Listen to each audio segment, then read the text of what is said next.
You're too good. क्या plan बना के ऋषि को रास्ते से हटाऊंगी। बड़ा संभाल के रखा है ना अपने ऋषि को सुमन, हर खतरे से बचा के।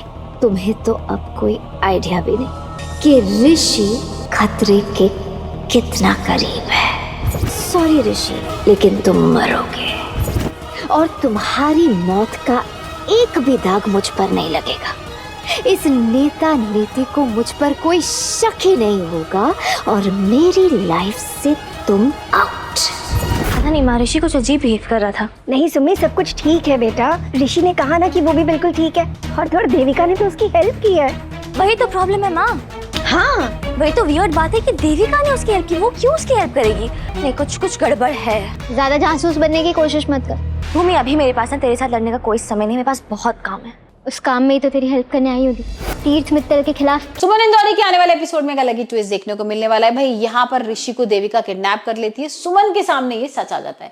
अभी तक तो सुमन को लग रहा था कि तीर्थ ने भाई यहाँ किडनैप कर लिया है, ऋषि को किसी तरीके से पागल बना के ले गया है। अब यहाँ पर तीर्थ को ऋषि की कस्टडी मिल जाती है तो बहुत खुश हो रहा था। उसको लग रहा था कि चलो अब ऋषि मेरे साथ आ जाएगा, मैं उसके साथ रहूंगा। यहाँ पर भाई सुमन को हम छोड़ देंगे। सुमन को वैसे भी बोल चुका था कि विक्रम तुम सुमन को अपने साथ रख सकते हो, तो कहीं ना कहीं भाई अब बहुत खुश था। लेकिन यहाँ पर जैसी सुमन आती है गुस्से में कि तुमने मेरे बेटे को किडनैप कर लिया, कहाँ है मेरा बेटा, चिल्लाती है, चीखती है और अचानक से पता लगता है कि वो तो जंगलों की तरफ से उसकी आवाज आ रही है और यहाँ पर देविका मिल जाती है। देविका के हाथ में ऋषि का चश्मा होता है और उसको समझ में आ जाता है कि ये इसको किडनैप करके कहीं ले जा रही थी।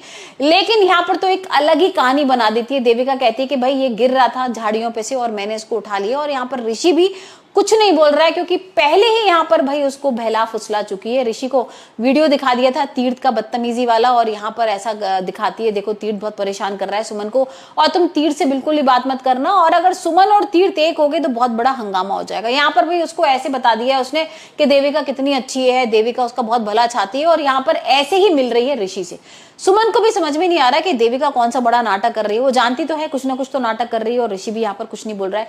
अब जब ऋषि जो है तीर्थ से मिलता है ना तो बहुत अजीब तरीके से मिलने लगता है और बोलता है कि मैं आपको एक बार पापा क्या बोल दिया, आप तो मेरे सर पर ही बैठ गए हो, मैं आपको बिल्कुल नहीं पसंद करता हूँ, आपके संग रहना भी नहीं चाहता हूँ, यहाँ पर मेरी सिर्फ सुम्मी है, सुम्मी के साथ ही मैं रहना चाहता हूँ। अब ये सुन के तो तीर्थ का दिल टूट जाता है। और अब देखते हैं देविका और क्या नया खेल करती है, ऋषि को कैसे यूज करती है अपनी प्लानिंग में, क्योंकि उसने तो ये सोच लिया था कि भाई अब मैं ऋषि को किसी तरीके से यूज करूंगी और तो कुछ उसके पास ऑप्शन रहा नहीं है। ने भाई डीएनए रिपोर्ट्स बदलवाई नहीं तो डीएनए टेस्ट तो पॉजिटिव निकला था। तीर्थ को पता लग गया कि भाई वो उसका बेटा है, तो यहाँ पर ऐसा लग रहा है कि कस्टडी वगैरह मिल जाएगी तो अब तो भाई ऋषि उसी के पास आ जाएगा। लेकिन सुमन ने यहाँ पर भूमि को बुला लिया है और भूमि अब लड़ेगी भाई ऋषि का केस। भूमि बहुत बड़ी यहाँ पर वकील हो गई है। इंदौर में वो आना नहीं चाहती थी जब पूरा केस हुआ था ना 5 साल पहले कि भाई सब लोग यहाँ पर से निकल गए थे, तो भूमि ने भी बोला था कि मैं वापस नहीं आऊंगी, लेकिन अब सिर्फ ऋषि के लिए वापस आई है। और अब देखते हैं भूमि जब केस लड़ेगी तो क्या क्या भाई यहाँ पर प्रूफ्स लेकर आएगी तीर्थ के खिलाफ। वैसे तो उसको एक भाई यहाँ पर प्रूफ मिल भी गया है कि तीर्थ ने एक कोई बच्चों का स्कूल खोला था जिसके 1 हफ्ते बाद यहाँ पर बच्चों को फूड पॉइजनिंग वगैरह हो गई थी, तो यहाँ पर ये तो भाई प्रूफ वो कर देगी कि देखो वो बच्चों के हॉस्टल को बच्चों को नहीं संभाल सकता तो वो छोटे से बच्चे ऋषि को क्या संभालेगा। तो अब देखते हैं जब केस होगा तो कौन जीतेगा।